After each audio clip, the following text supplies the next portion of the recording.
Okay.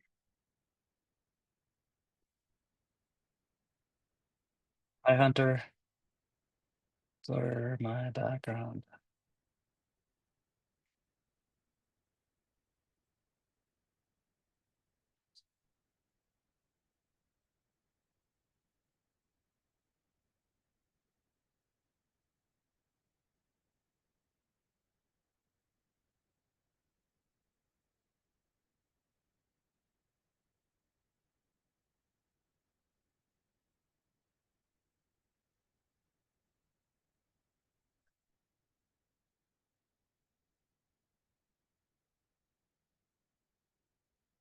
If all goes well.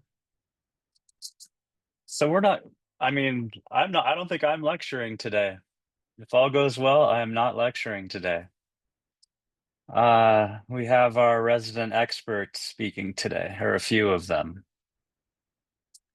I created I just, whatever.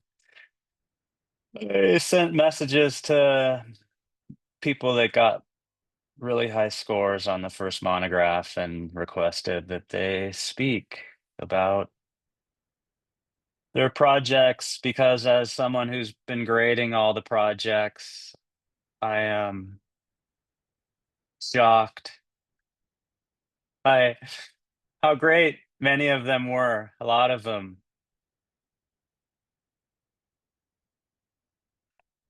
I have also been shocked for the exact opposite reason. It's hard to even fathom the polarity between the two sides of the spectrum. Uh, yeah, I wanted to play a bit from a song but I'm not going to because it's probably a bit too extreme. But if anybody is, you know, remembers that band named Uncle, and there's an album. I don't even remember the name of the album anyway. There's a really cool song on there with Tom York from Radiohead called Rabbit in the Headlights. That's a great song, Rabbit in the Headlights. So at the end of that song, there's an outro, and the outro is just has a like an overdub from some movie, because that movie has weird clips from different audio from different movies, one of which being Jacob's Ladder, which is another insanely terrifying movie. But anyway, the guy's going on about how this has been the most this episode has brought him the greatest joy and also to the depths of terror and his, and so that was the clip I wanted to play to evoke what it was like for me personally. Because the assignment was challenging and a lot of people rose to the occasion, and other people chose other methods. And so we're going to hear from six people that rose to the occasion. And I think we'll just go through an alphabetical order, if that's okay. I have a lecture, I'm totally like, if it doesn't last long, what we're trying to do here today. Um, I have a lecture prepared that I would be happy to talk about because it's essentially about metabolic reprogramming and cancer. Like theoretically, I should be talking about diabetes and metabolic syndrome and cardiovascular disease, but I essentially just boiled that down to diabetes, hyperlipidemia, and metabolic reprogramming and cancer. And so obviously, I would love to talk about that, but we're probably not going to because I'd rather everybody get to see and hear some of our friends who did amazing things. And I kind of talked a little about trying to put on an herb conference, like let's just do our own, and so I gave everybody who agreed to speak, who I contacted, I reached out to 10 people, six people said yes. That kind of works out perfectly in our 90-minute class. So everything worked out great, I think. And if we're going alphabetically, Sam would be first. Sam, do you want to go first? Why don't we go by first name? Why don't I just go suggest? Well, Aiden, how about Aiden? Well, I guess if Aiden would technically be after you, Sam, because he's a B, but he's also the A. So then if we go by first names, Aiden is first. Aiden, do you want to go first? I, that's fine. I'll go first. Um, um, I wasn't sure. I guess it's just going to be a few minutes speaking about some discoveries. Is that what your intention was? I wasn't quite clear. Yeah, I was just, my suggestion was you speak about whatever w- you found most interesting in the research that you did, because you did quite a bit. And so I didn't want to make any Sure. demands upon you about what you spoke about, but I can also provide some direction if that. Sure. But I'd It, rather just hear from you, because sure. what was what did you find most interesting in studying Ji Shui Sao? So Ji Shui Sao is Centella Asiatica. Centella Asiatica is probably more commonly used in Ayurvedic medicine. And my only experience using Centella Asiatica is as a so-called nootropic. But Aiden's research into it shows a more diverse spectrum of its usages. And because it's not so commonly used in TCM, there's not a whole massive like canonical formula, traditional usage bulwark. And so I think probably the research side of it, because it is a globally used medicinal, so there is a lot of research and a lot of different perspectives on it. So I wonder what Ada could share that he had found interesting in his work. Sure. Thanks for that introduction. Yeah, I was really not super familiar with Centella other than having come in contact with it with my herbal mentor about like 12 years ago, Dr. Matt Van Benschoten, who some of you might know, who used it a lot with psychiatric issues and anxiety issues. And at that point, he mentioned that it was a very expensive herb and that you Mm, shouldn't. I don't know what it's like now. It doesn't seem so expensive, but yeah. back then it was. So I was only familiar with Gotu Kola as a general, almost like an ashwagandha type herb, and I'm like, what is this? It can't be true. It can't be good for everything. And it's even though that's kind of the reputation for some reason, because it has a vast network. It's grown in tropical regions. It's grown in Southeast Asia, in India, in Indonesia. I mean, even parts of the U.S. on the East Coast where they have damp environments. Mm. It's grown. It's prolific. Of course, it's probably not the Chinese. It's probably not the actual Centella Asiatica that we know, but it's a form of the one that grows in the U.S. But um, It's it's interesting. I mean, because of that thing, like the Atlantic coast is essentially the closest thing in North America to a Chinese parallel growing environment. And a lot yeah, of it is that thing where it's like similar latitude and it's on the East Coast. And so then the prevailing notion, anyway. So, I mean, in yeah. my research, it's like the East Coast is the best place to grow Chinese herbs, essentially. I mean, when I went to like 4 years ago, I went to a conference in North Carolina in the mountains there, and it was growing in the mountains of North Carolina. I didn't know I didn't know what to make of it because it came out of nowhere. But then, yeah, when you think of the dynamic, the environment, so it's a very versatile herb, and I believe that that's probably why it became kind of integrated into the Chinese pharmacopoeia because it was great at assisting other stronger herbs in doing what they do better.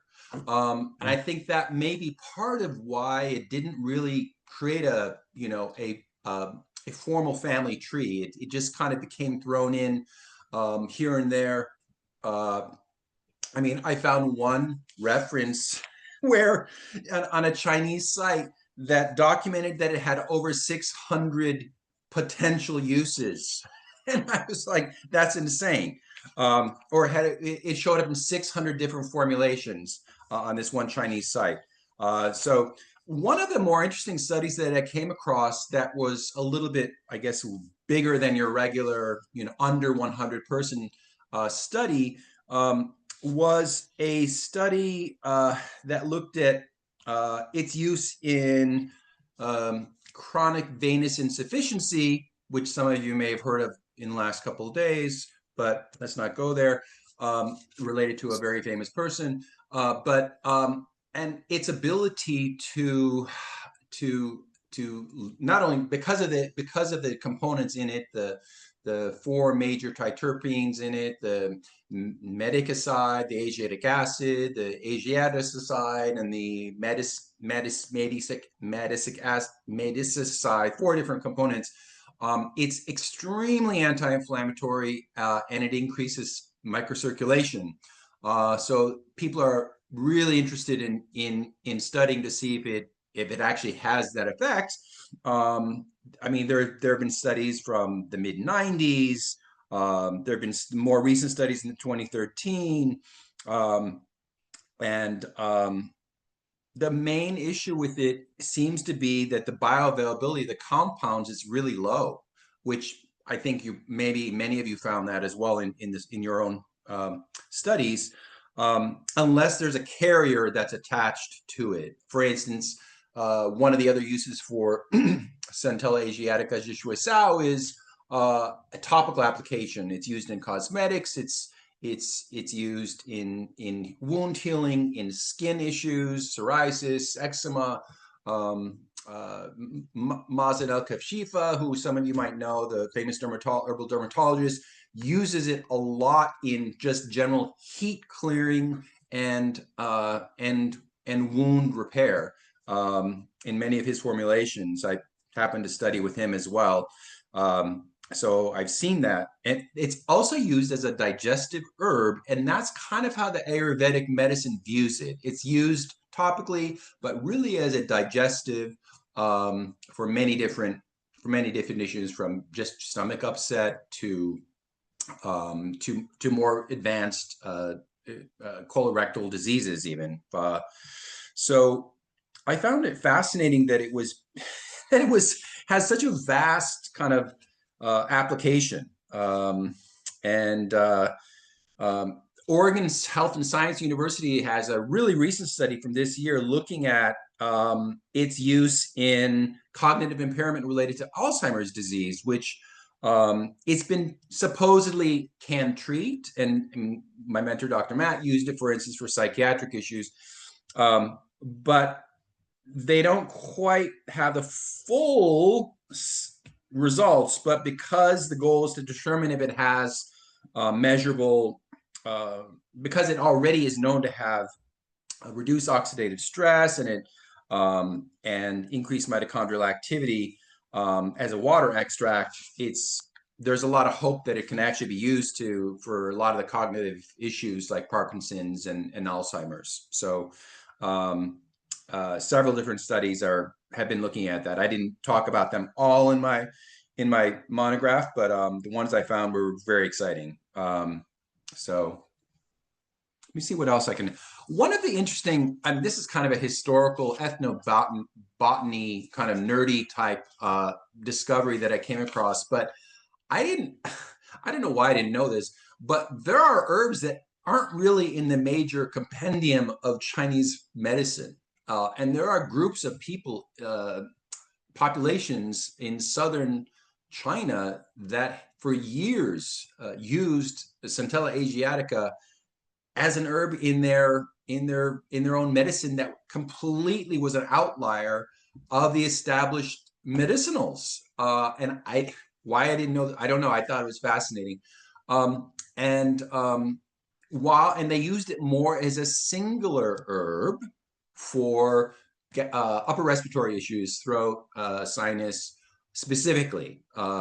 I wrote about this group of people called the Miao, like Miao, but Miao, who live on Hainan Island. And I was wondering if it's because they live on that island that they were already kind of isolated from the mainland, and perhaps that had something to do with the development of their own individualized herbal medicine, and Centella as one of their major players that they used, and access, probably easy access because it's humid, perfect climate for it. I also found the integration into China, into the Chinese medicine from India, fascinating. And how did this happen? How did an herb move from India to China? Was it just, was it through the Silk Road where they had trading? Was it, what it could have been that Or was it just the fact that they had parallel development and it grew in that entire region? So really wise people decided to try it at the same time in these different regions. That's what I think probably happened. There's not any evidence to support that, but I found this amazing botanical write-up on it that I kind of want to revisit again. But so it's not a toxic herb basically at all, unless you put the extract topically on naked mice, and then you might get a reaction. Uh, there have been human interactions where people have been reported that they had an outbreak on their skin, or they damaged their livers because they were trying to use it as a weight loss supplement. Uh, and of course, when it's used inappropriately, it's not going to it's not going to work in the way that it's intended. It's basically you stop using it and your liver recovers, or you can use this drug called ursodiol, which will help repair the liver as well. But I mean, it's really not a toxic herb. That's probably why it's so often used in cosmetology, topically, in wound care.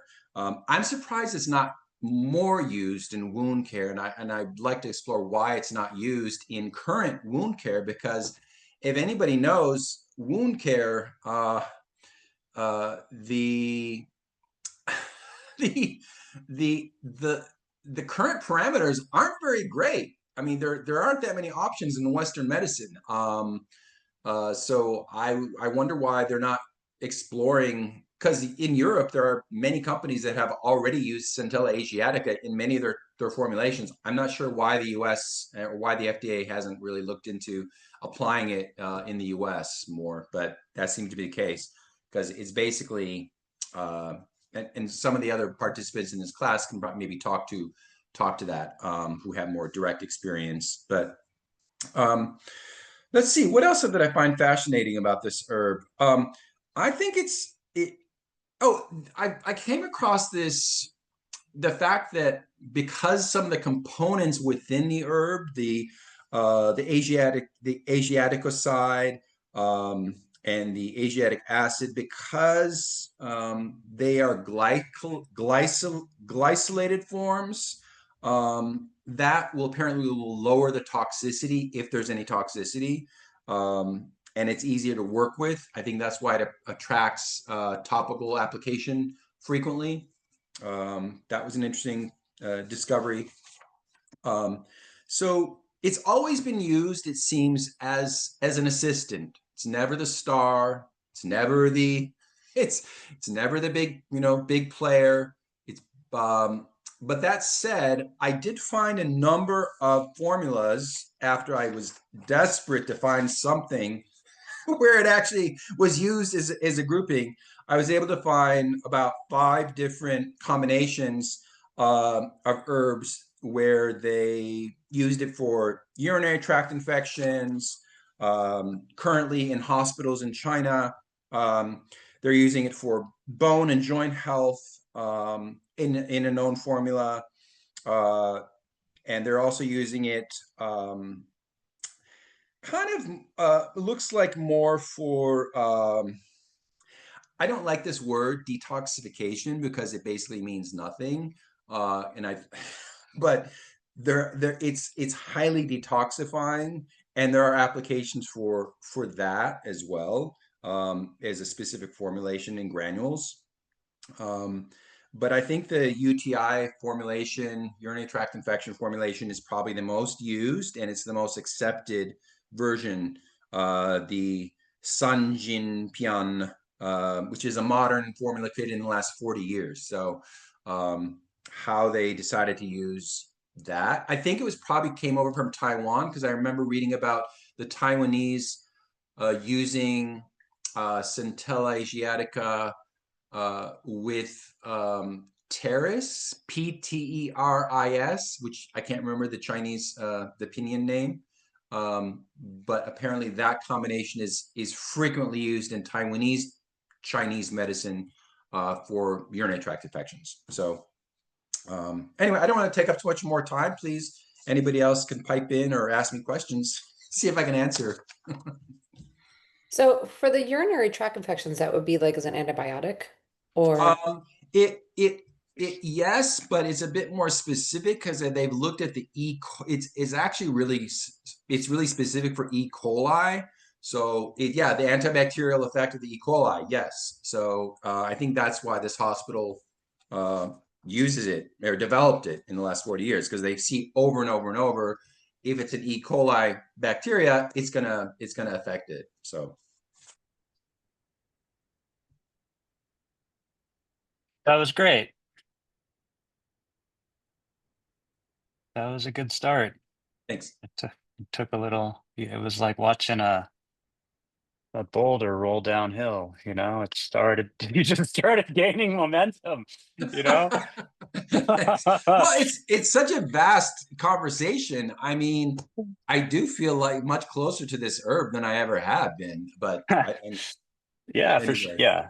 I mean, that was the whole point, thanks. because there's just so much that to learn. Like we look at in your standard TCM education, your exposure to herbs is so superficial.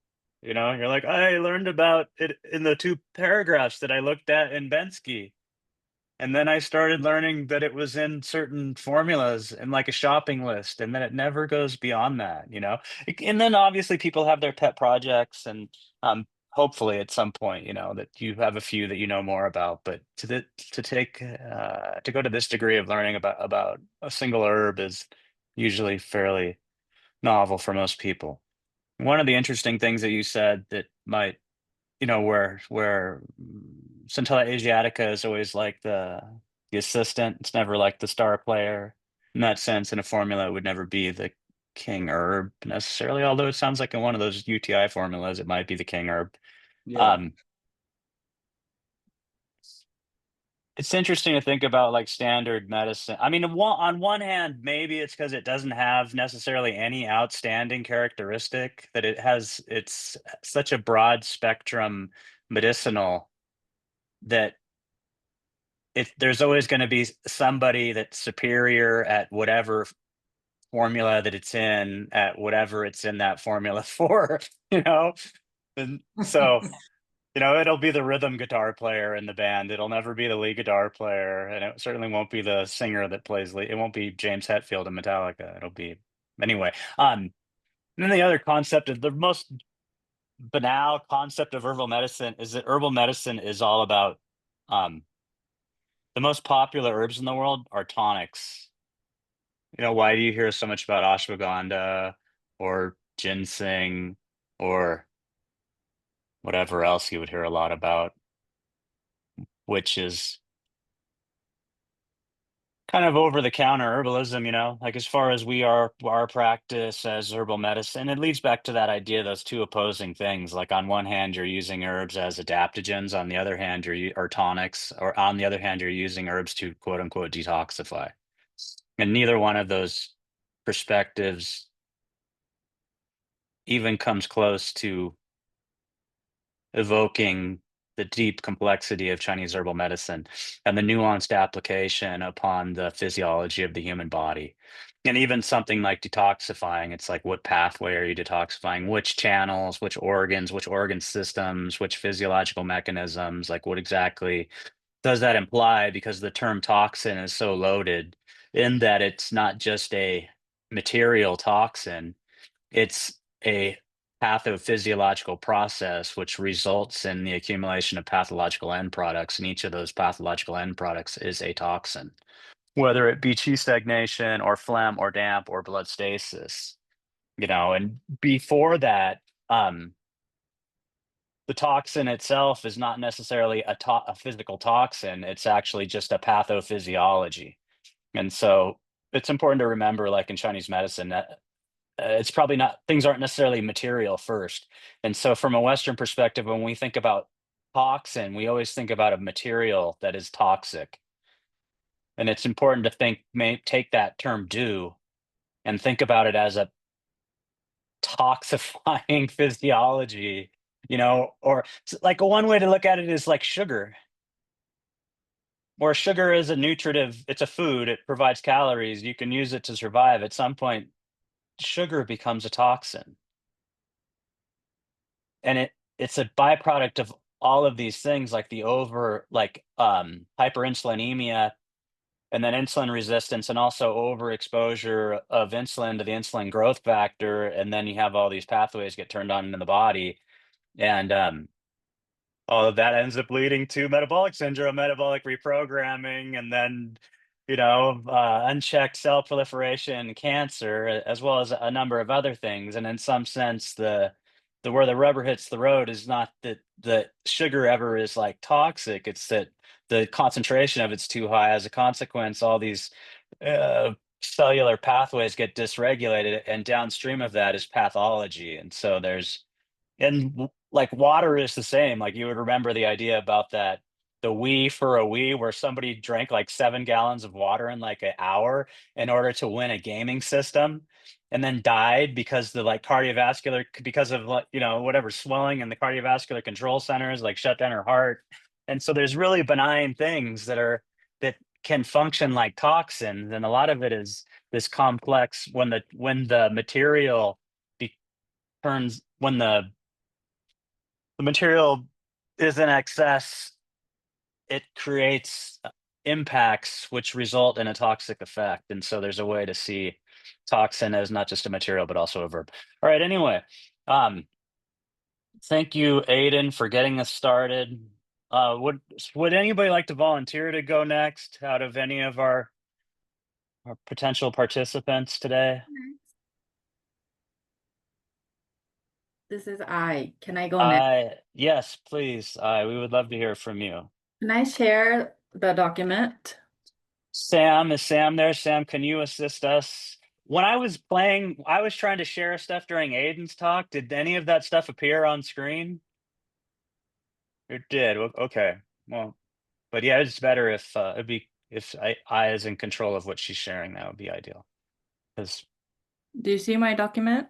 yes, Yeah. perfect. Or maybe we can make it larger, make it full screen when you get to where you want to be. Okay. So this is Bai Shao, which is peony. Like how beautiful this flower is, and who would sacrifice this flower to get the root of it, which is the Bai Shao. We use the root as a medicinal purpose. So Bai Shao is picture on the right, and Mudampi is on the left. So it's in the same family, but you can distinguish. Mudampi has is a shrub, so it has like a branch part. Baishao doesn't, but by looking at these leaf, you can just also see Baishao is like 3 leaves. And then I got hold of oh, before I go there. So the baishao lives in a cool environment. It needs to be moist, but it cannot be too moist, then the root rottens. So the famous area is the Anhui from China, but they're very serious about baishao. They know which flower color produce like a more potent medicinal, and the red one is more potent than the white, I learned. And then I got hold of farmers' manuals in Japan to grow baishao. So the baishao needs to grow like 4 years first. First year is this picture is the little baishao. The second year it goes a little bit bigger, third year and fourth years. And then you can get the root of it. But irrigation is so important because you cannot rotten the root. So if you actually wanted to create it, you have to make it like a little area so the water would get out from the side. Then harvesting, you get this root, and then the farmer's document that I got hold of, it says you have to keep like a 1/3 of it and then grow it again for the next batch. So you only keep a little like a 2/3 to sell it as medicine. And then when I look at, so this is one of the main ingredient is pioniflorin, and it shows these signaling pathways and what element is included. So mainly it does inflammation, oxidative stress, and apoptosis. And then when I look at this, I just thought this is like a Taoist celestial being aim to do. They wanted to live long and they don't want inflammation and oxidative stress. So I thought like Bai Shao is like a Taoism. Then I think about then the Wu is would be the Zen. And then Christianity is like Huanchen. So I'm totally going into this like my own world of which herb represent our religion. And then I start working on the family tree. Then this is where my passions for Baishao just grew. So I wanted to make this 3 leaves, just like the leaf that I saw in the pictures. So there's this red, first leaf is like Guijutan. So this is like a Taiyan. Guijutan include Baishao, and there's so many variation of Taiyan treatment like Gegentan, Shaoqinglongtan. And then there's this Shaoyaosan leaves, where there's a lot of component of the liver and the spleen balancing. Then, of course, Sibutan, tonifying the blood. There's just so many kind of tonification, Bazintan, Sichuan Daobutan. And then there's a lot of blood movers off of the Sibutan. And there's a lot of gyno kind that we use the Baishao. Then there's this Shen component, like Amian one, Anshin Buji one. And then I thought, oh, I want to know all these like signaling pathways that that is involved in each branch. And I wanted to know which ingredient from the Baishao is involved. So like the pictures that we saw that I call it Taoist celestial being is for the peoniflorin, which is the main constituent of the Baishao. Then there's something called albiflorin, which is the second main one in the Baishao, which turn into benzoic acid. And then it has influences of glutamine, and then the glutamine has an influence in the gut-brain axis. And then I thought, oh, that is why Baishao is included in some of the Shen perspective of the herb. And then the third constituent is pionol, and it's a neuroprotective effect, and there's pathways that's involved. Then I thought about, oh, that's why there's a Buyang Huangwutan, which is like we use it for post-stroke patients. Then I'm jumping onto like a gyno branch, and then the ingredient and COX-2 inhibiting and prostaglandin is involved. And that's why some of that like dysmenorrhea symptoms get improved. And then when I start going like family tree and then the biomechanics and then the biomechanics side encouraged me to find more herbal formula that the Baishao is included. And I'm just going back and forth, back and forth. And then lastly, if I can mention this, and then I made this a little things inside. It has like 10 heavenly stems and 12 animals from the earth. And then I also included the I Ching in there. And then I assign all these TCM diagnosis, like the external wind and chi deficiency Shen and internal blood stagnation, chi stagnation. So I branched it out in the right direction. And you see, this is like everything that I know about this medicine and earth and sky and herbal family. All right, that is it for me.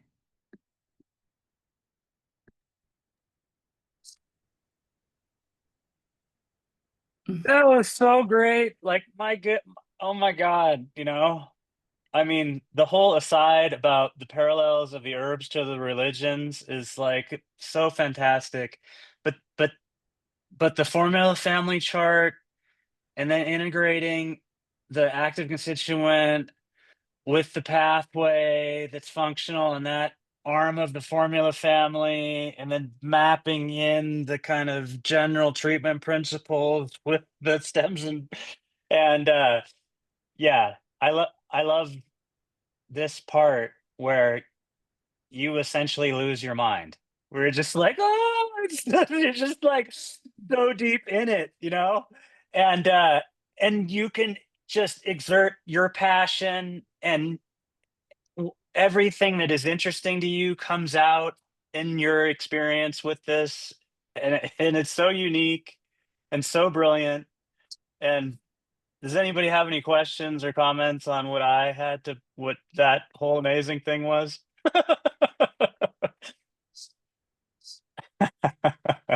Yeah, congratulations. You really became truly one with with this herb. Congratulations.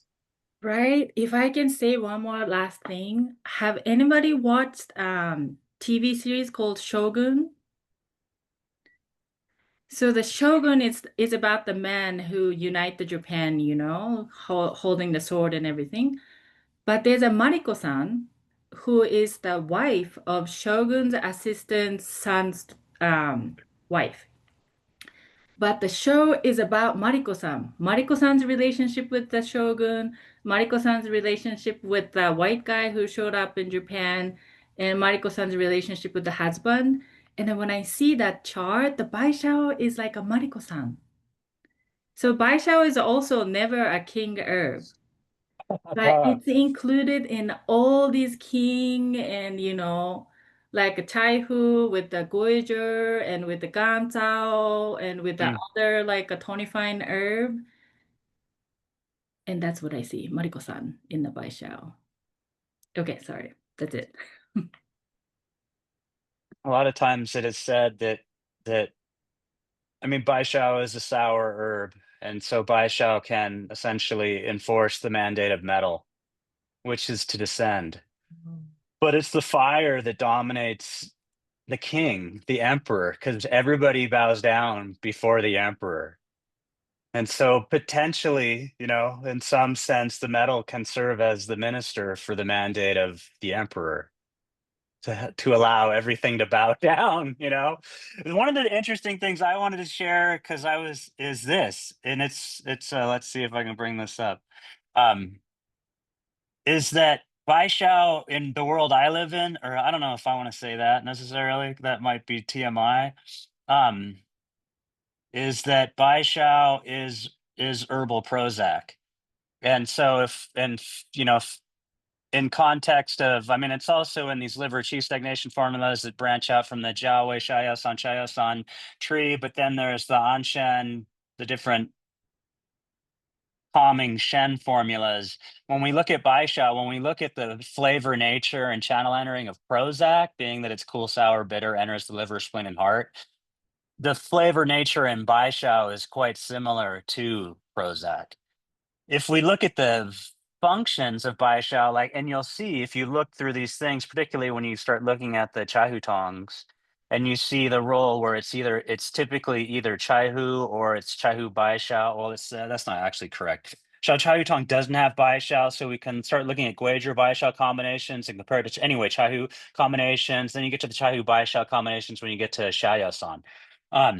but if you just look at Baisho independently, you'll see that it upregulates serotonin, it upregulates brain-derived neurotrophic factor, it regulates norepinephrine and dopamine. It has a similar pharmacological effect as Prozac, which leads to then how do you concentrate it or how do you standardize for its effect? I would have to then look at things like I mentioned like pianoflorin and albiflorin, and then that would lead us to consider pianoflorin and albiflorin in the growing regions and think about, how does the Daodi region, the so-called Daodi regions like Hangzhou, Hongbaisha compare to non or other associated Daodi regions, essentially like Bo Baishao, Panan Baishao, and so on and so forth. And in the end, it's not that clear. But and I don't want to go into that, but I thought that was interesting because the other interesting thing is why is Huangqin Christianity? Oh, so that's the Guizhou is Confucius, right? It's outside Guizhou and Baizhou is the Taoism. Christianity, it sorry, if this is where I should be careful because I'm not Christian and I don't want to offend the Christian people, but they have a strength to wanted to change what they think is bad things happening. So like let's say inflammation if they thought. Yeah, yeah. Jin is so good at that. Subdue the ministerial fire. When there is flaring of ministerial fire, the damage that's induced by the flaring of the ministerial fire is mitigated through the use of Huangqin. Yeah, it's almost like there needs to be a sin for Christianity to work well. Yeah, I Where think there's some parallel there. Yes, very true. where the Yes. Taoism, Baishao is just happy on its own. Baishao doesn't need a sin to attack. Yes. It's Very beautiful. All right, let's not go down this rabbit hole. Yes, we don't want to talk okay. about politics or religion. Right. Thank you, I. That was wonderful. That's great. It's good I love the mix of something that evolves from a very personal place with something that's very technical. Like I love that. I think that's a great way to lecture. On one hand, it can be, you also find yourself in places which might be problematic by talking about what's very personal to you, but it also, involves the crowd either by making them really love you or hate you. Um, okay, anyway, I don't think I is offending anybody. I don't know that that's even she's capable of that. Um, God bless her. Okay, who wants to go next? We I got I can go. Sam's already. Okay. I have the yang herb to her yin. Yeah, perfect timing. So I was doing guizhou. I was originally wanting to do baishao, but I took it from me. But I'm glad she got it because I think she went a lot deeper than I could have possibly gone with baishao. But I love baishao, and also it's interesting to learn about the antidepressant aspects of that because I've definitely felt that taking it myself. That it's very relaxing and uplifting for the spirit. So I'm not going to share slides necessarily or anything, but just talk through some different interesting things I found in the research on guizhou. So guizhou is Cinnamomum ramulus, the Chinese cassia cinnamon. There's obviously so much research out there on cinnamon in general, so it's kind of interesting. Of course, the research on Cinnamomum ramulus and Chinese cinnamon is just kind of a small part of that. A lot of the Cinnamomum verum research is on Cinnamomum verum, which is the Indian cinnamon, which, one of the interesting things I got into more in part one was looking at this idea, which I had, learned before from a teacher in TCM school about like that Cinnamomum verum is the better cinnamon than the cassia cinnamon because it has lower coumarin.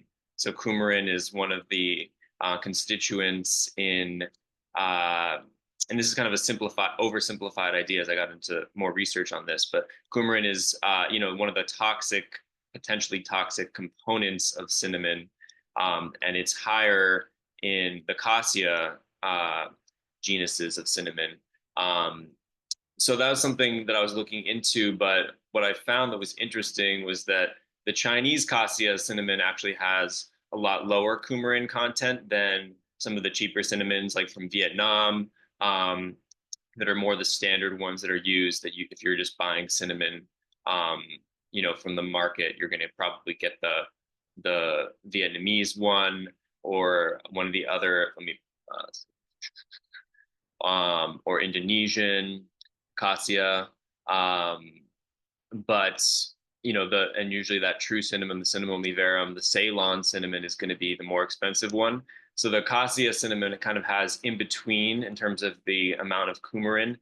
It does still have, I mean, the Chinese cassia does still have more coumarin than cinnamon liverum, but it does have still a lot less than some of the cheaper cinnamons. But kind of getting into part two, I was researching a lot on this and finding that maybe the toxicity of coumarin is a little bit overblown. I would be curious to get your thoughts on that, Dr. Ross, at the end. But that there are some animal studies showing carcinogenicity for liver and kidney cancers, but at the content or at the levels that are used in human consumption, even I was looking with the amount that's taken.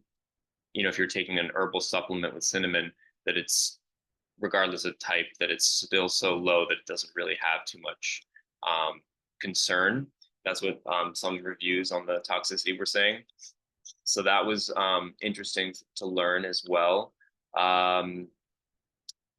One thing I wanted to highlight that I thought was really fascinating, this was a study that was just on a regular cinnamon supplement, not a Ramulus, was, obviously probably the most researched aspect of cinnamon in general is for anti-diabetic applications and its control, metabolic function, insulin sensitivity, everything like that. And that's one that's kind of gotten into the mainstream for that. And one interesting several studies have found this, but one study particular was looking at, it was a double-blind randomized controlled trial, looking at the dosage of cinnamon that you're giving. So they gave different groups of either 1 gram of cinnamon a day, 3 grams or 6 grams, and they followed them for several months. And then they also looked after they stopped the cinnamon for another month. And then they looked again at their blood to see whether the improvements were sustained. And they found that actually the 1 and 3 gram groups did better than the 6 gram group.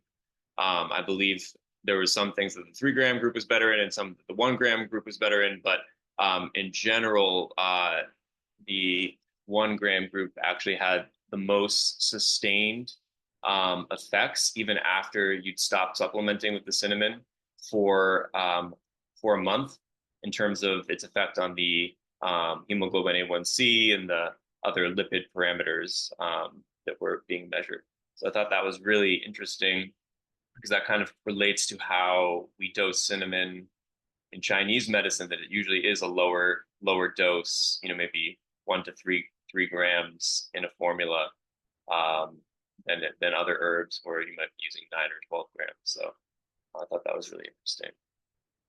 The research on cinnamon and Cinnamomum ramulus, definitely a lot of it is also on the antibacterial, antifungal side of things. The main constituents, cinnamaldehyde, kind of have that function in nature. They work to protect the plant from fungal bacteria and other insect invaders. And there's definitely a lot of research potential there. The less clinical studies I saw, that there's more on the dental side of things. There's a lot of research on how cinnamon can be helpful in terms of improving candida and reducing bacteria and various things like that. And also with MRSA, there's some studies showing that it could be working synergistically with anti-bacterial medications, antibiotics. Let's see if there's anything else I wanted to say on that side.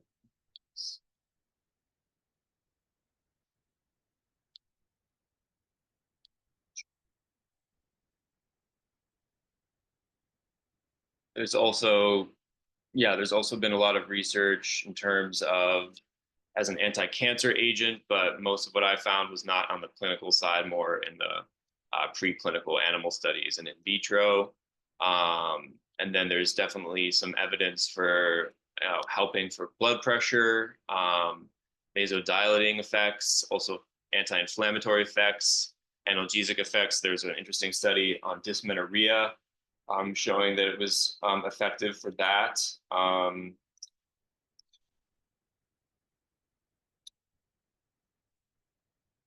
And really, it was hard to find toxicity. There, very high doses, still very low toxicity. The lethal dose is, way beyond anything that could be taken orally, or that is taken orally. In terms of herb-drug interactions, there's actually some evidence that it could interact with nicotine metabolism. So I thought that was kind of interesting. And there is some impact on different enzymes, though it doesn't seem to impact cardiovascular drugs. But there is some potential that it could impact in terms of increasing the length of time that nicotine is in the system.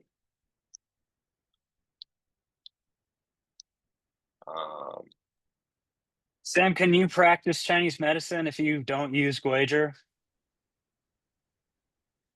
No, I don't think you can. It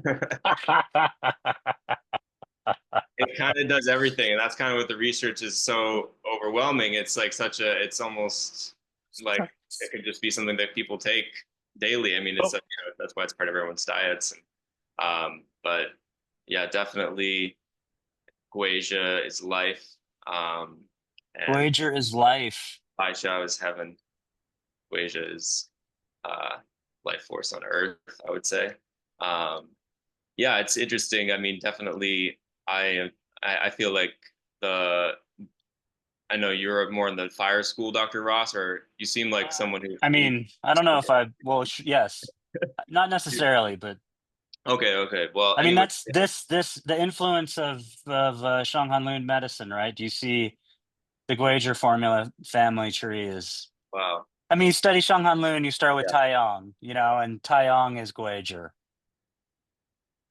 And Taiyang is also Emperor Fire. So the Emperor Fire is Tai and Shaoyan. So you end up having the whole axis of heart and kidneys dominated by Emperor Fire, which is heavily Wager is dominant herb to modify Emperor Fire, strengthen the heart, And so if you're treating a fire-based medicine, a medicine that is focused on Emperor Fire, which is focused on Taiyang, Shaoyan physiology, then you're inevitably need to be a master of Guager. And I think in TCM, standard TCM, it's like it's like you don't really use. It's like it's interesting that dichotomy, right? That if you're a Shanghang canonical medicine-based practitioner, Guager becomes extremely dominant. If you just practice like the style of medicine that you learn in TCM school, Guager is not that significant anymore. And a lot of it is that whole idea where in TCM school you learn quantifying yin. You're like a master of recognizing so-called yin deficiency. and then liver qi stagnation and like spleen deficiency, but there's like no, and then clearing heat, there's not so much emphasis on this other aspect, and then you meet somebody that puts some focus on it, and suddenly they're like a fire spirit school, this ocean high practitioner, and it's like, no, we're not that, it's not that, that's a whole other level of it, where people in our lineage essentially think those people are totally crazy. Like they've gone way too far. They took all the brakes off. And it's interesting watching my teacher like Arnaud evolve, because Arnaud is evolving And he's like, maybe I haven't spent enough time studying purgatives and using Da Huang, and so you see as even as you can see the breaking down of his biases even, and a lot of it is the influence of changing environments and taking a school of medicine that was at that point they were in Chengdu, and so they're in Sichuan province, and it's very strongly influenced by the climate of Southwest China. And then coming to the US, it's like initially he was in Portland, and so there was a lot of something going on. And anyway, so it's all these things influence our medicine, and maybe anyway, blah blah blah. But yeah, any interesting question, I think maybe for self-reflection, it's like Guager is like, if you're breaking down Chinese medicine, like you're breaking down like Taoist gods and going from like Taishang Laojun or the Tao to the Jade Emperor and the Taishang Laojun and Dao Di Tianzun and Ling Bao Tianzun, and it's like Guager is up there in like the top tier of the deities, Um anyway. Yeah. And there's also a lot of studies showing neuroprotective effects. I found one interesting study looking at the actually kind of calming effects it had on kind of induced hyperactivity from Mokguang on rats. So I thought that was kind of interesting, this idea of Guizha being like anchoring the ministerial fire or returning fire to its source, even though it's a young herb. It kind of Yeah, this is like the question that I wanted to ask you, which is like is definitely difficult to answer because so frequently I was talking to somebody that was having like upward pulsations, like the running piglet syndrome, that was sort of induced by fire, and so you get to things like Guager Gonsao Longu Muli Tong or Guager Jia Gui Tong or Guager Chu Shaya Jia Longu Muli Shu Chi Chong. These are all formulas that descend up rising fire with pulsations, with running piglet, with upward surging, and essentially take what is like the separation of heart and kidney and the flaring of fire and the ascending of yang and descend yang by strengthening yang.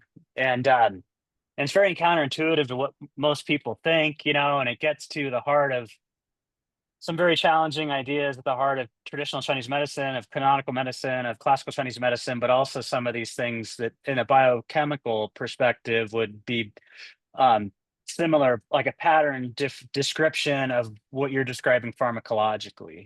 Sam, let's move on to whoever's next, since I'm like mindful of time and the fact that I asked other people to present. I don't want to not give them their opportunity. So we have two potential presenters left that are currently here. Who would like to speak?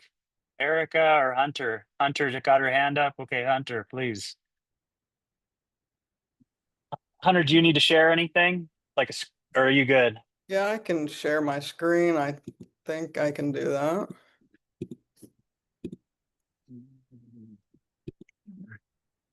Except for my computer doesn't want me to. Let's see.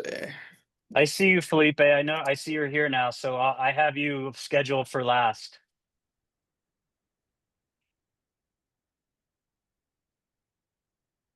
Yeah, I won't be sharing my screen. It won't let me open it. So sorry about that.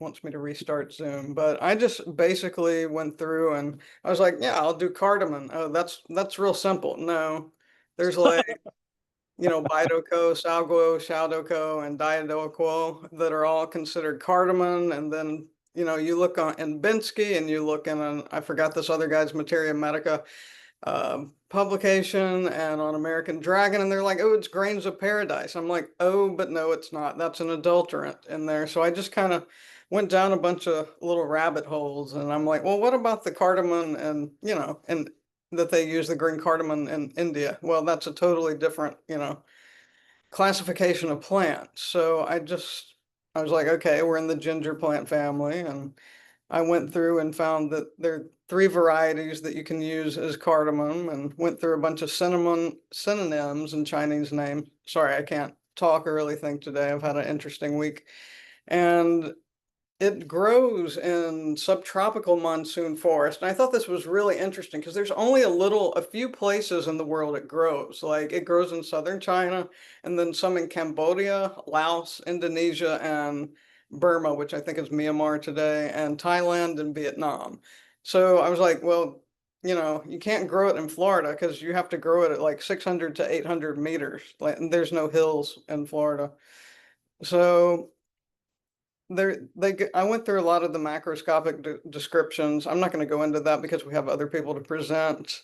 So I went through a lot of the identification of it in the laboratory and in the field and just looking at it, and went into the production areas and growing. It's really picky. It needs to have like shaded growing area with profuse like scattered lighting, and it likes to grow under trees. It has to have a lot of rainfall in it. Humidity, I couldn't do it, but above 90%. So it's very specific, and it needs lots of water, and it needs soil that can hold water but also drain it. So it's very picky about that. And like a few other people's herbs, it can be used in a lot of applications, yet it is not the emperor of a formula. It's only an envoy or an assistant. And I got really into the processing of it, like with the radish juice and the ginger juice and the drying of it, like just getting it out of the field and harvesting it. You go through like all these stages and roasting it, and then you wet it and dry it again. And I know I'm skipping all over the place. If I could share this with you, that'd be great. But there's wine processing, ginger processing, and the radish and the salt, and it changes the composition of it. And the fact that it only needs to be cooked for a little amount of time, and at the end of the decoction, you don't have to do much with it. You just crush it, you throw it in, and let it go. And sometimes it's used as a single herb. It can be used like on wounds to help healing and I think stop bleeding. All right, that was the first part of the monograph. And basically, like with some of our other herbs, it does everything. Like it helps with obesity, it helps with lower blood sugar, it helps. It's an anti-inflammatory. It can cross the blood-brain barrier. It can possibly cross the placenta barrier. However that is said, it enters the placenta. It also can cross in the gastric mucosa. So, and it can also like increase the bioavailability of a lot of herbs and move them elsewhere. So it's a guiding herb, and it combined with other herbs, it can go to different places in the body. And I cannot find that document right now. So I just had a lot of fun with this, looking at all the varieties and what it does and how to process it. And that's it for me right now. Thank you. I'm sorry, I can't think today. Thank you, Hunter. Thank you for sharing. I thought it was a fantastic document, all of it. But I think that you've given us enough yeah, anyway. Okay. Let's Sharon,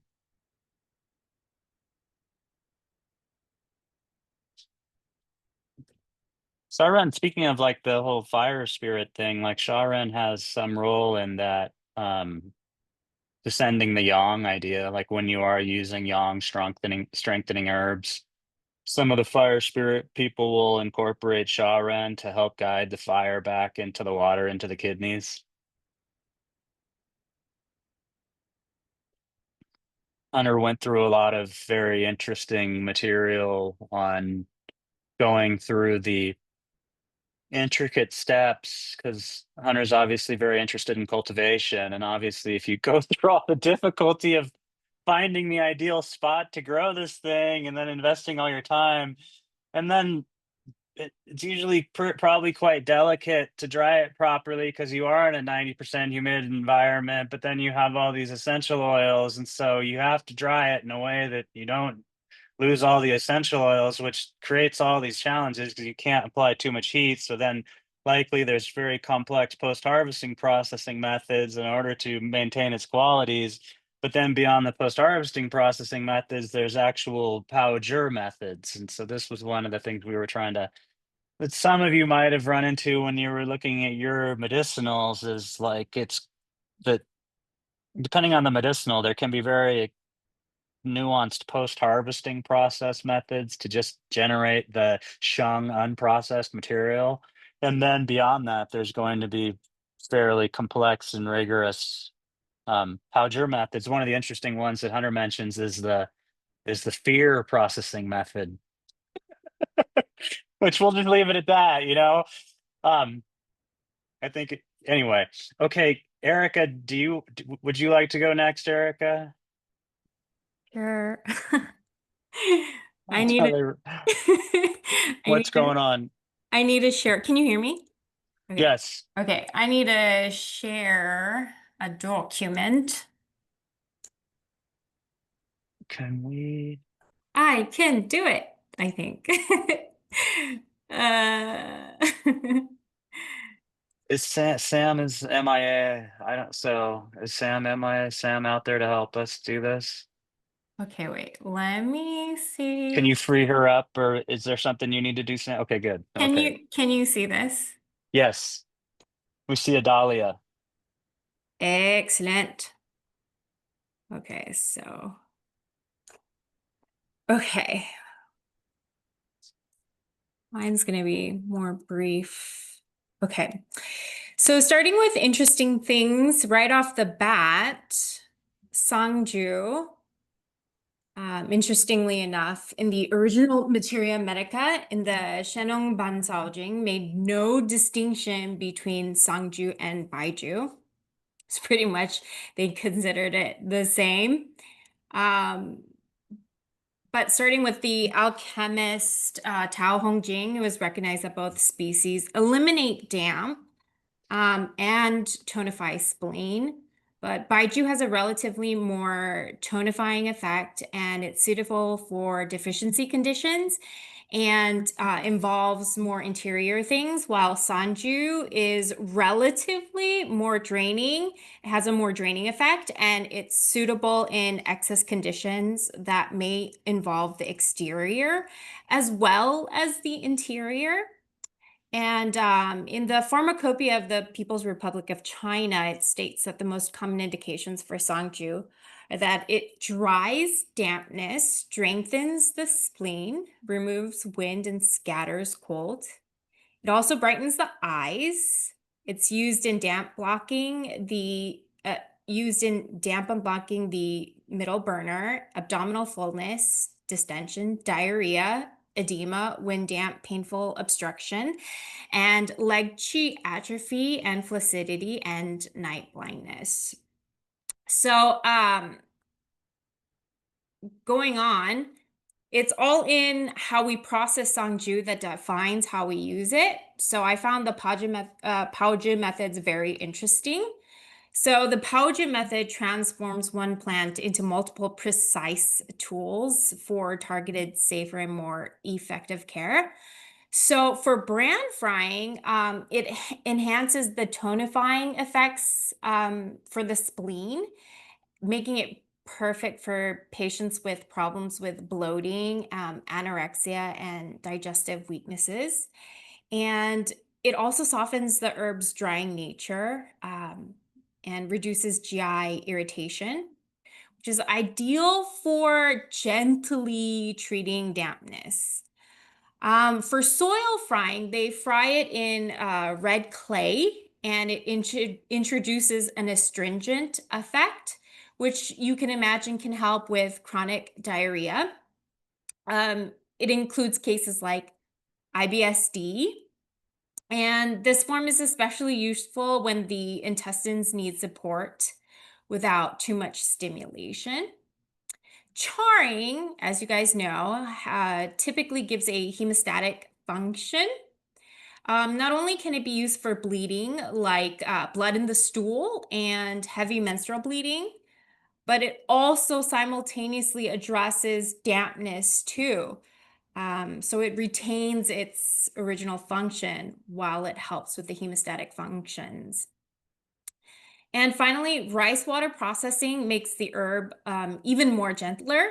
So you can see how this can be better for children or the elderly that generally have more of a sensitive digestive system. So this process not only preserves the damp resolving action, but it like moisturizes it, so to speak, and minimizes harshness.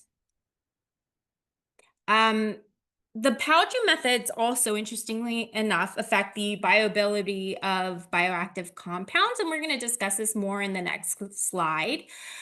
But when bran fried, atractylodin drops, but the bioavailability improves.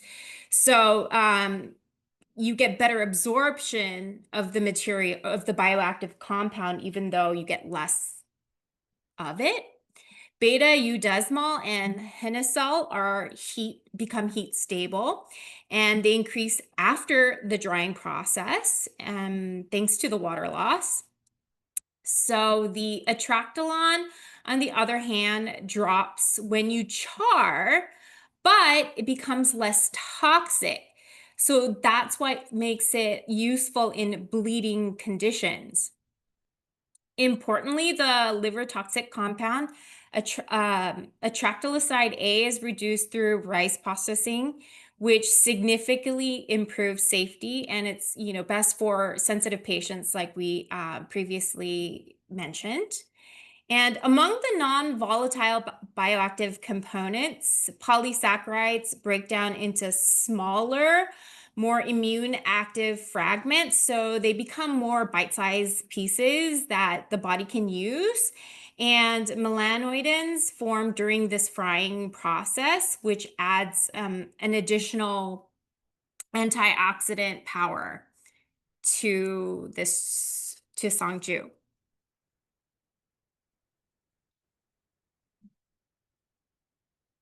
So the major biomedical constituents and effects, the most important biological active compound are sesquiterpenes. And there are three major sesquiterpenes. The first one is atractylinolide 1, and it's a natural compound found in Sangju. It helps with reducing inflammation, and it also slows cancer cell growth.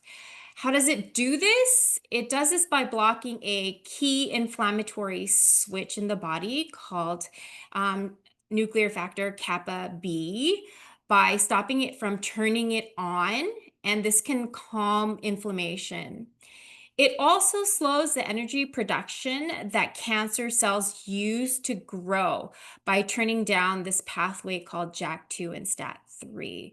So in short, what this bioactive compound does is it cools inflammation and weakens the fuel supply that cancer cells need. The second sesquiterpene that I want to discuss is henesol and beta-udesmol, which are compounds in Sangju that protect the stomach.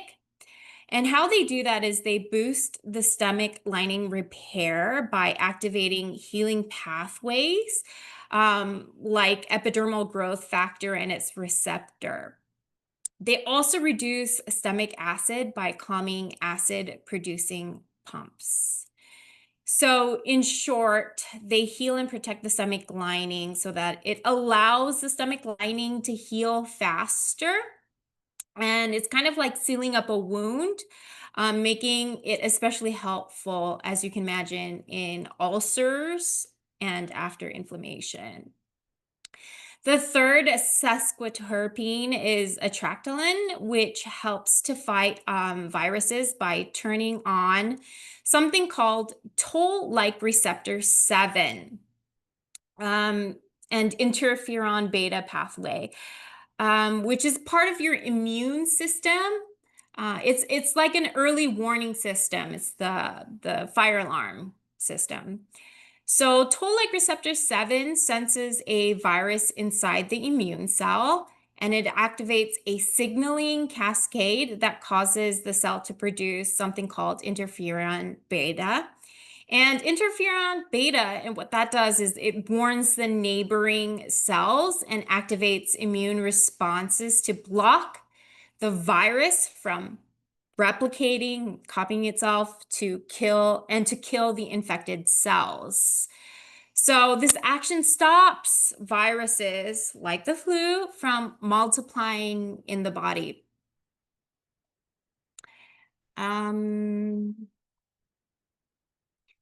So what I thought was very interesting in terms of modern research for Sangju is going beyond Chinese medicine. Interestingly, Sangju is also an urban traditional Thai medicine where it's called, I hope I'm not butchering this, but it's called Kad Kai Mao and used for fever and swelling in Thai medicine.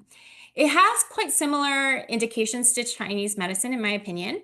So there's a lot of research coming out of Thailand on Sangju for bile duct cancer, showing that it has anti-tumor effects and damaging cancer cell DNA, and it blocks tumor proliferation.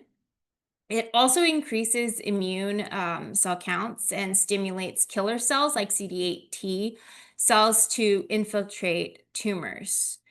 Tumors can be seen as kind of like a damp excess is what I would call it, what I would diagnose it. So the ability of Sangju to treat these conditions, it makes sense in Chinese medicine terms.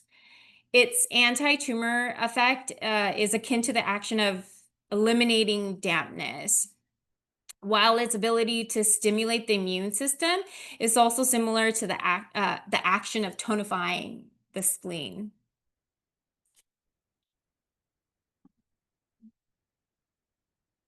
So my last thing that I would like to discuss is Sangju across time. So Sangju is included in formulas from the Song dynasty to the 21st century. In the Song dynasty, Sangju was combined with Herbal, as in Pingwei-san for dampness and qi stagnation in the middle burner.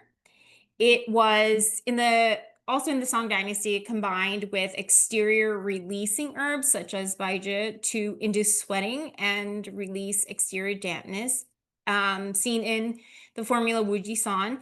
And in the Yuan dynasty, Sangju can be combined with Huangbai to treat damp heat in the lower burner, as in Miao-san, as you guys very well know, and its modifications. Also in the Yuan dynasty, it can be combined with food stagnation herb, such as shenchu, to reduce dampness and food stagnation, seen in Yue Juan and its descendant formulas. And it can be combined with qi moving herbs such as shangfu to move qi in the middle burner, as in Yue Juan, and its descendant formulas like the famous po chai pills, patented in the 19th and used in the 19th and 20th century. And recently, which is exciting, there is a formulary that is one of the descendants called Chorus Gut Harmony, created in the 21st century, that's actually become quite popular in the layman community. So this company is trying to make this herbal formula more accessible to the general public internationally so that people can get digestive relief globally. And that concludes my presentation. How do I stop? That was fantastic. I'm a big fan of Baiju. Anyway. One of the things I think is interesting is the whole damp correlation, the role of damp in cancer. One of the things that emerges from that is damp dominant cancers tend to have upregulation of these things called cancer-associated fibroblast, CAFs. which are part of this cascade that is mediated through this MUC1 pathway. MUC1 is a receptor that's involved in the production of this thing called mucin. Mucin is kind of a correlate for phlegm and dampness. And so you get this idea that the phlegm and damp cascade, it's harnessed by the tumor to create like a cocoon of phlegm and damp around itself. And then in conjunction with that cocoon is the production of a bunch of upregulation of not numerous immunosuppressive cytokines. And the cancer-associated fibroblasts and the phlegm damp cocoon also reduces the capacity for the chemotherapy to be delivered to the tumor. And so this gets back to general ideas in cancer, like if there is damp phlegm, then there's going to be immunosuppression and a reduction in the efficacy of chemotherapy. And so you should treat damp phlegm. And maybe you should use Songju or Baiju, depending upon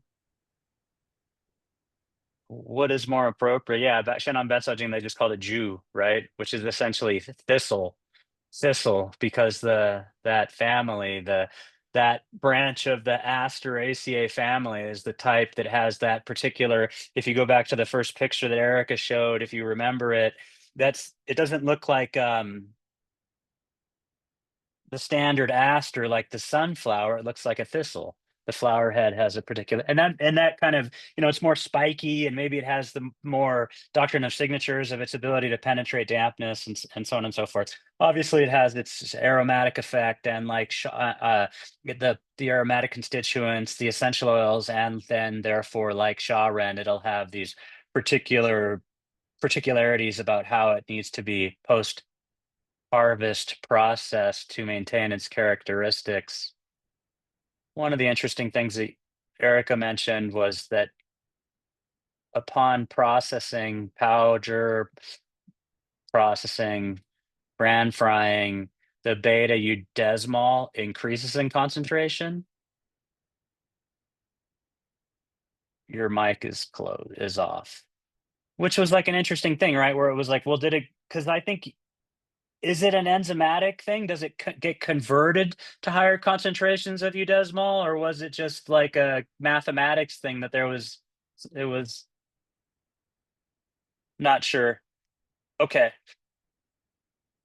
The thing about everything, like Erica's currently the world expert on Songju, and it's still just like scratching the surface, like everything that we know, and like you learn so much, and it's just like it becomes an endless thing, and everything is so united in the medicine that once when you get that the study never ends, and the deeper you go, that you just realize that you're just barely beginning.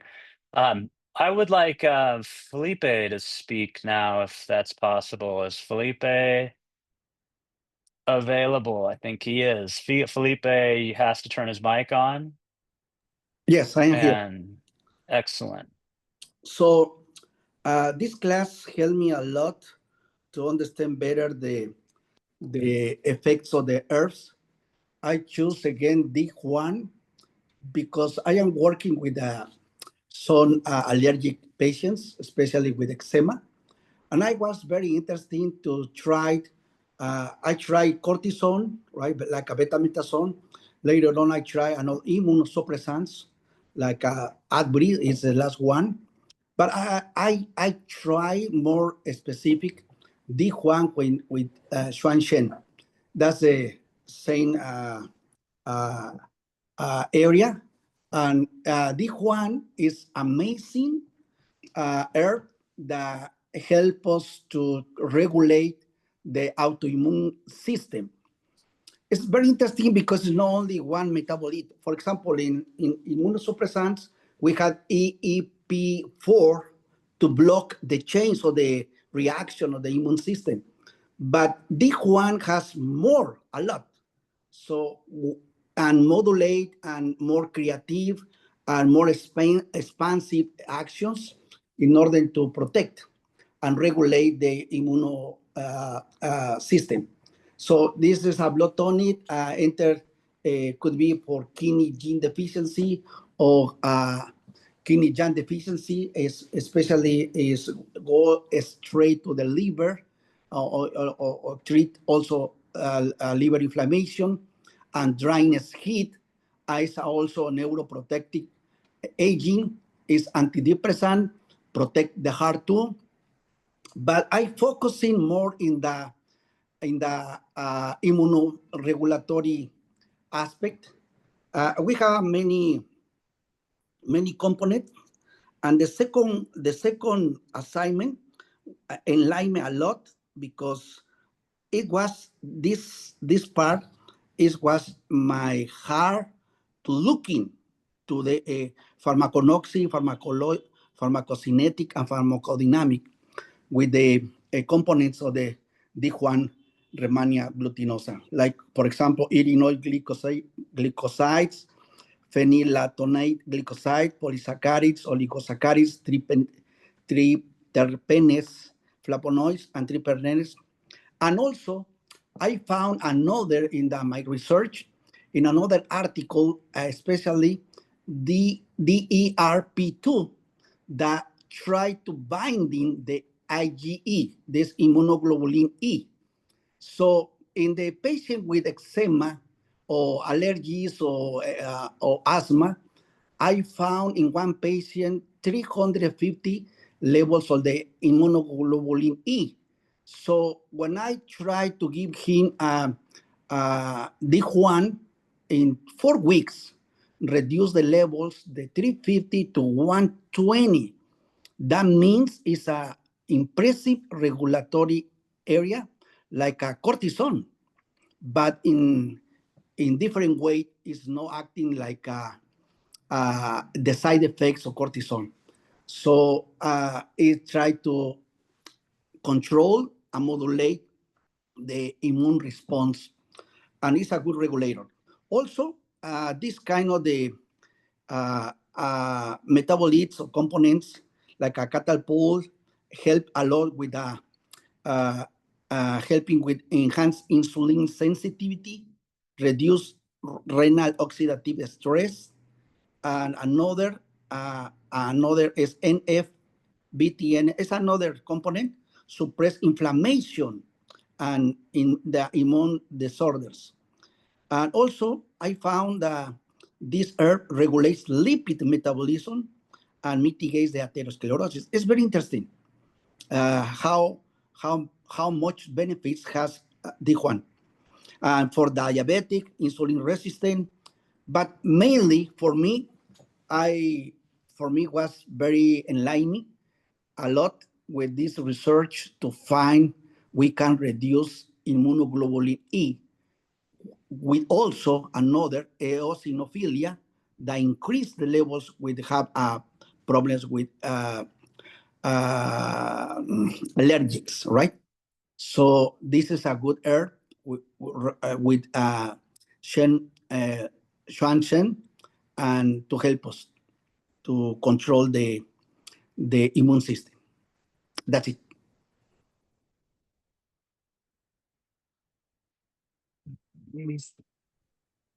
Felipe, do you think there's ever a reason to do to use Shudi Huang? Again, what?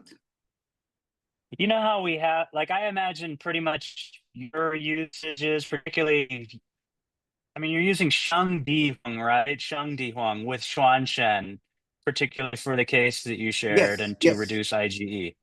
yes, Okay. yes, And both. so we have the other idea, like in your paper with the processing with Paoger, when we do the steaming, when we steam Sheng Di Huang to produce Shu Di Huang, what we see is like the major marker compound, one of the major iridoid glycosides in D Huang, in Rehmannia, the catalpol.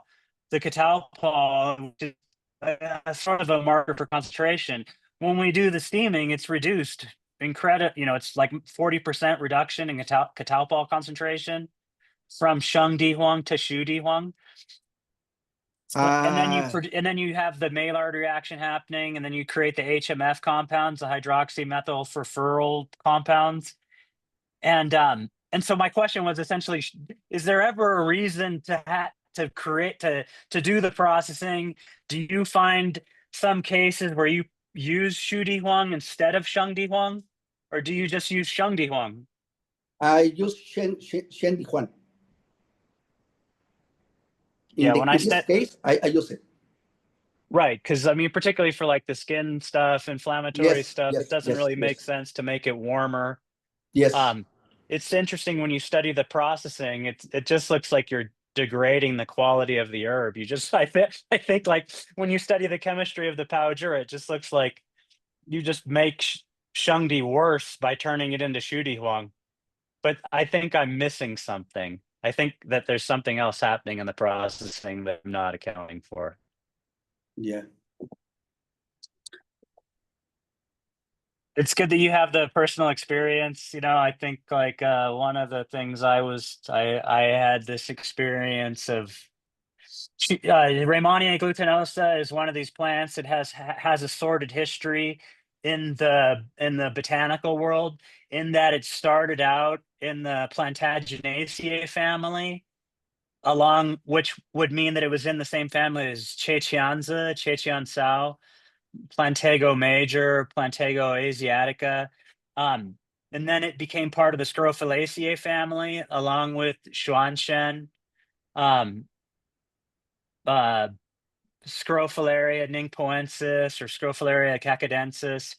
And at this point, it's part of the Orobanchaceae family. Rehmannia is part of the Orobanchaceae family. And so there's something um, to see all those things together, how you can relate Di Huang to Xuanshen, like you said, you thought they are kissing cousins. Essentially, they both clear deficient heat, are tied together in a lot of patterns, particularly for eczema or psoriasis.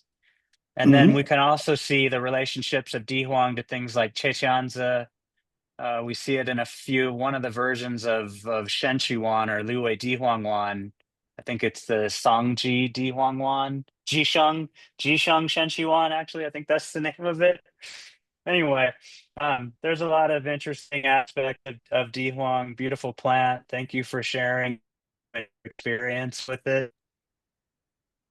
Um, I think we're good. This has been a wonderful afternoon of herbal wisdom, and I'm very happy. You know, one of the most interesting parts of my experience, which was nice to see, is like everybody had their own, like a lot of people had their own angle, you know, like there's so much material and then you end up looking at it, and um as we see from the presentation today, everybody's presentation is quite different. Everybody's interest in the plant circulates around a different concept, different theories, different personal experiences. And this is ideally where we get to, you know, get far enough into the meta. Like I said, I was like, the goal is to have a take, you know, like have your take, you know, what is it, you know, how does your interest manifest itself in your study? How does your interest in your study manifest itself in your clinical practice? How does that all culminate in you being ideally some kind of expert in something, so that you can contribute to the medicine and the health and well-being of all the humans here in our pursuit of taking something seemingly simple and achieving something noble with it, like ending human suffering or ending a human's suffering, or creating the circumstances where you can alleviate some of their suffering. Anybody have any comments or questions? We have reached the conclusion of our journey through pharmacognosy. One question. I have one question or comment. The question you asked Felipe, you know, why bother steaming it or processing the Shengdi? And one thing with the Chagrin, the processing, it's processed with the Romania juice to help guide it to the lower or to regulate the kidney qi more. So it kind of made me think maybe the processing of it is maybe using it more of a guiding herb or something like that in the processing function of his herb.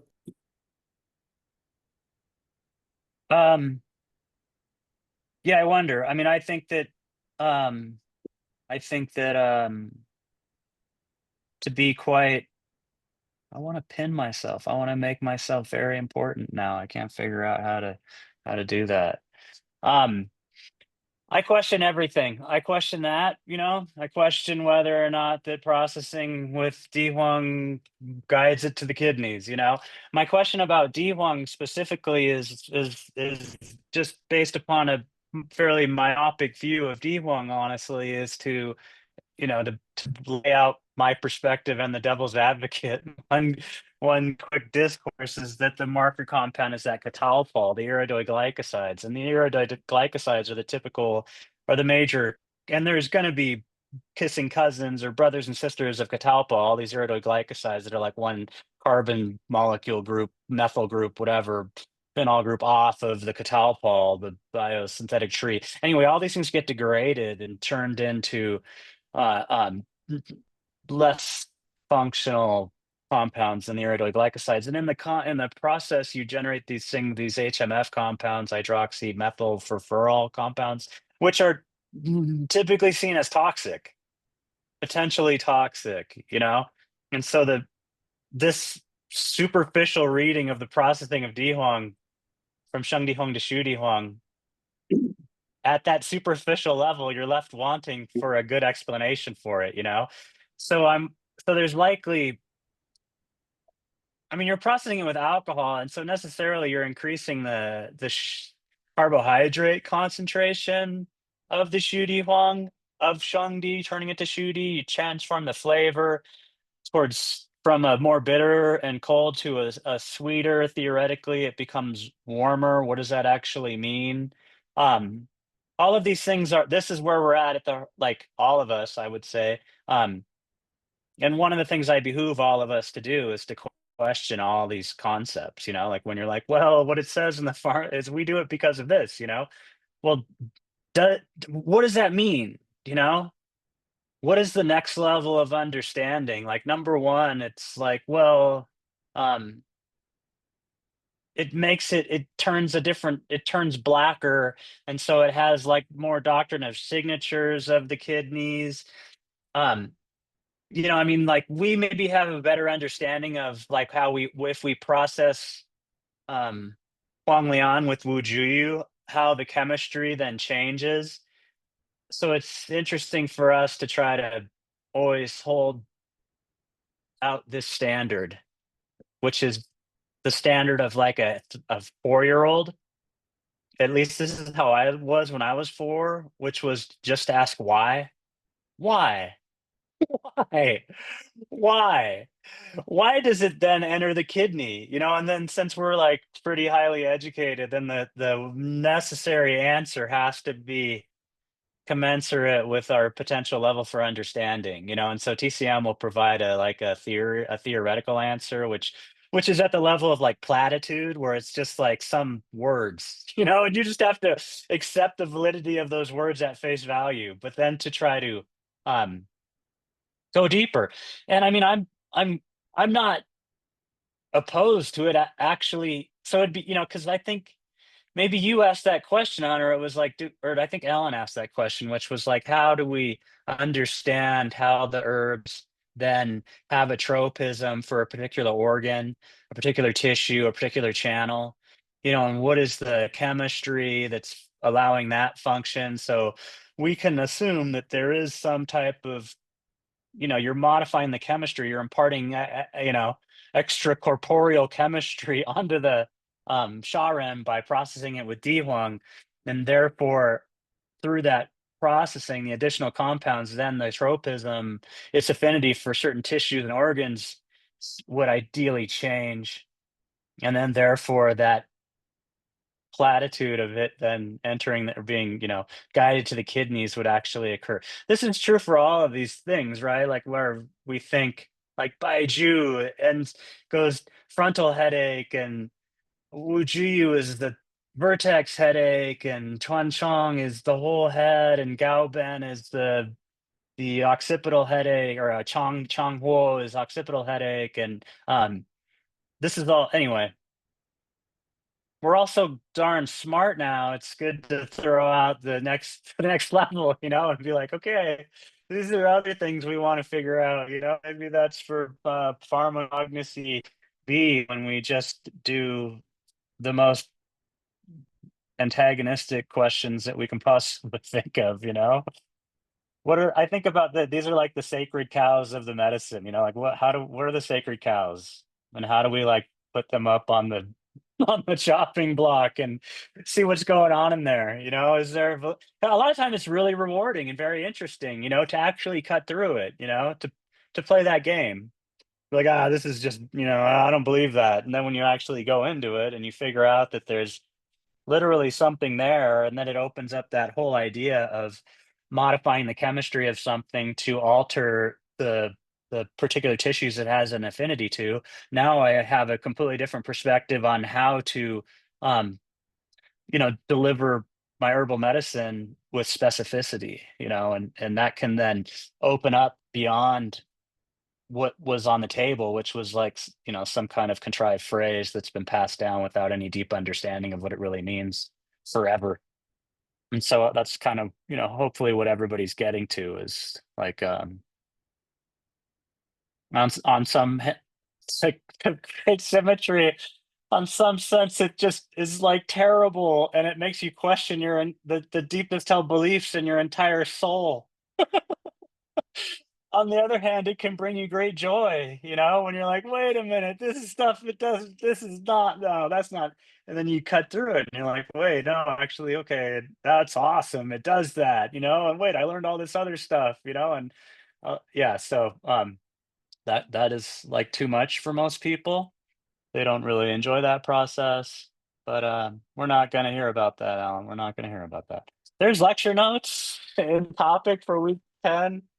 They're just the lecture notes. So they're not the lecture notes that I was going to lecture on. That was all if people didn't have if people only wanted to talk for 3 minutes each, then I was going to lecture. But everybody had a lot to say, and everything was beautiful.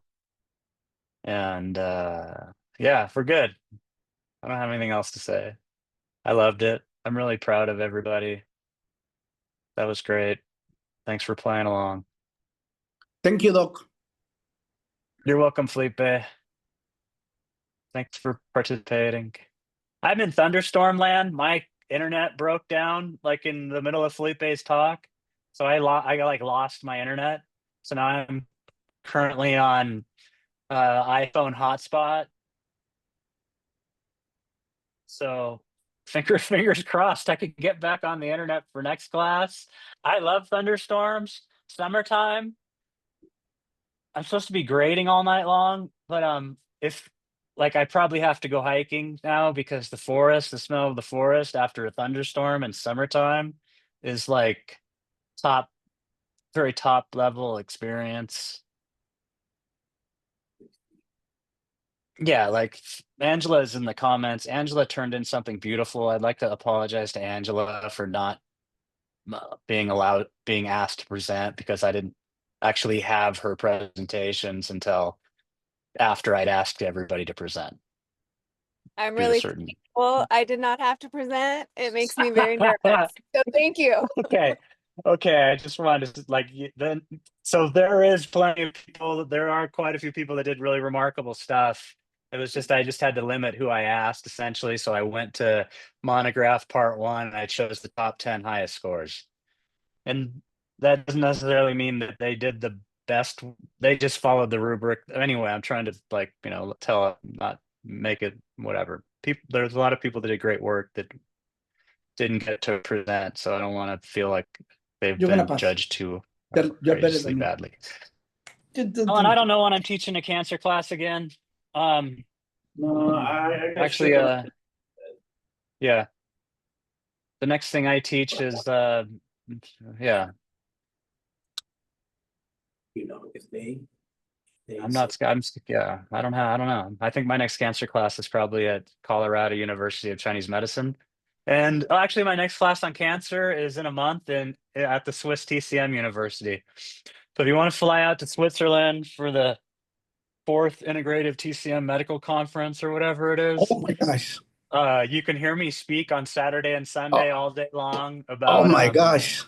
reducing immune suppression and enhancing the efficacy of immunotherapies in cancer. I'm presenting on cancer. I'm going to pretty much talk about Bancha Tong for a whole day. Now I have a whole anyway, the whole family, another formula family tree around that, and then evolving that and looking at then the mechanistic pathway of that, and then extrapolating that into external methods, moxa, bleeding and cupping, and dietary therapy and exercise therapy to mediate the same effect of reducing immune suppression and enhancing the effect of immunotherapy in cancer. That's my next cancer class. Share with us, please. Uh, I am very excited about the topic. yeah, well, I'll see you in Switzerland. I have currently, like 5,000 pages of notes and 12 different PowerPoint, and I need to synthesize all of that. And every time I get to work, I just start creating new information and studying new stuff because they're very fascinating. And I need to remind myself that I just need to synthesize and collate and reduce and make it into a nice presentation and all of that. And so that's what I'm going to be doing. That's my pet project between now and then, is getting that presentation together. And part of the problem is I've done so much work. Anyway, so I have all these different presentations. Bancha Tong is fascinating because you have the whole Bancha Tong family. I translated the Fukushin Kiran section on Bancha Tong into the Tong family, and it goes from Da Huang Tong, Futsu Tong, Da Huang Hongran Tong to Bancha Tong, Shangran Tong, Gansa Of Tong, the herbs. moves into I essentially all have the only associated formulas like Gagan Shinlian 10 Tong and pages. even San Huang Sheshan Tong or Huanglian Jedu Tong.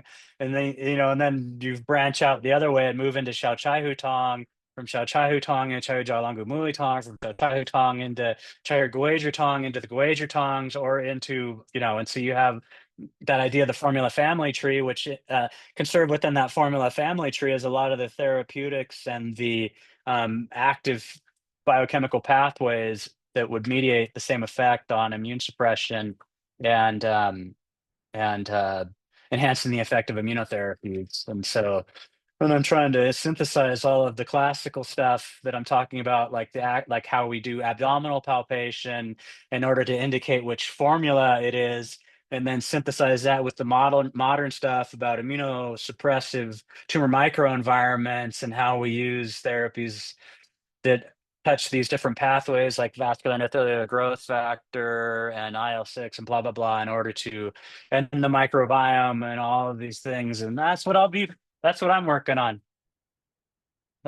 Yeah. And now you're all prepared to do similar work because that's one of the things that was like, your thing won't necessarily be immunotherapies and immune Yes, suppression. yes, I love it. It could be. All right, I everybody. would like to Thank you if you're keep in still here. contact with you because I am very interested in more herbs. Thank you. All right. I'm Don't I'm lose, happy to speak please. with you in the future, Felipe. Send Send me, me an send email me. when you want to talk. Yeah, send me the video. I am learning a lot. We'll see if I can. We'll Thank see you. what's Thank you. available. You're welcome. We are very proud of you to have you as a professor. Thank you. Thank you. Well, I think we'll just let Felipe have the last word. That's all I want. That's exactly the words I want to end it on. Okay. Thank you, everybody. I'll see Okay, you thank you for another the time. talk. Bye, Okay, everybody. take care. Bye. Se acabó. Okay. KD2.